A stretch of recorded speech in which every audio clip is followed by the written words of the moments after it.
இது குறித்த மேலும் விவரங்களை செய்தியாளர் ஜெகநாத்திடம் கேட்கலாம். ஜெகநாத், வணக்கம். தாக்குதலுக்குள்ளான ஊழியரின் தற்போதைய நிலை என்ன? ஊழியரை தாக்கிய போலீஸ் அதிகாரி மீது என்ன நடவடிக்கை எடுக்கப்பட்டிருக்கிறது? விவரங்களை பதிவு பண்ணுங்க. வணக்கம். மதுரை மாவட்டம் வாடிப்பட்டி பகுதியில் அந்த ராயல் என்ஃபீல்டு இருசக்கர வாகனம் பழுது நீக்கும் ஒர்க் ஷாப் வைத்திருப்பவர் தான் திண்டுக்கல் மாவட்டத்தை சேர்ந்த ஸ்ரீனிவாசன். 3 ஆண்டுகளுக்கு முன்பு அதே வாடிப்பட்டி காவல் நிலையத்தில் உதவி ஆய்வாளராக பணியாற்றி வந்த அண்ணாதுரை ஸ்ரீனிவாசன் வைத்திருக்கும் ஒர்க் ஷாப்பில் தனது ராயல் என்ஃபீல்டு பைக்கை பழுது பார்க்க கொடுப்பது வழக்கமாக வைத்துள்ளார். அதற்கான வேலை கூலி பொருட்கள் வாங்கும் பணத்தை தர மறுத்ததாக கூறப்படுகிறது. தொடர்ந்து வாகனங்களை வேலைக்கு விடுவதும் அதற்காக பணம் ரூபாய் 8600 கொடுக்காமல் அதை எடுத்து சென்றதாகவும் கூறப்படுகிறது.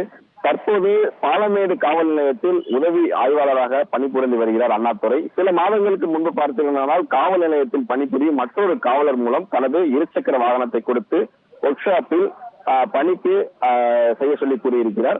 அவரும் அந்த வாகனத்தை ஒர்க் ஷாப்பில் பழுது நீக்கம் செய்யுமாறு கூறியிருக்கிறார். ஆனால் ஸ்ரீனிவாசன் பழைய பாக்கி இருப்பதாகவும் பாக்கியை தந்தால் மட்டுமே வேலை பார்ப்பதாகவும் கூறியிருக்கிறார்.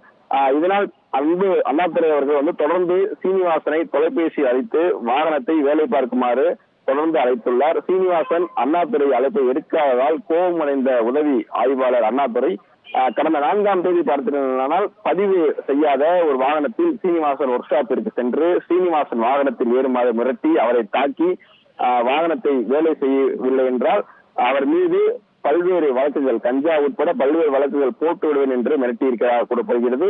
மேலும் தற்போது சீனிவாசனை தாக்கிய அண்ணாதுரை வாகனத்தில் ஏற்றிய சிசிடிவி காட்சி தற்போது வெளியாகி இருக்கிறது. இதனைத் தொடர்ந்து தற்போது சீனிவாசன் மதுரை மாவட்ட கண்காணிப்பாளர் முதல் முதல்வர் தனிப்பிரிவு மனித உரிமை கழகம் ஆணையம் என பல்வேறு துறைக்கு புகார் மனு அளித்து உதவி ஆய்வாளர் அண்ணாதுரை மீது நடவடிக்கை எடுக்க வேண்டும் என கூறியிருக்கிறார். தற்போது காவல் உதவி ஆய்வாளர் தனது இருசக்கர வாகனத்தை இலவசமாக பழுது நீக்குமாறு ஒர்க் ஷாப் செய்து அந்த ஒர்க் ஷாப்புடைய தன்னுடைய பணிபுரிய நபருடையும் தற்போது அழைத்து விசாரணை நடத்தி வருவதாக கூறப்படுகிறது.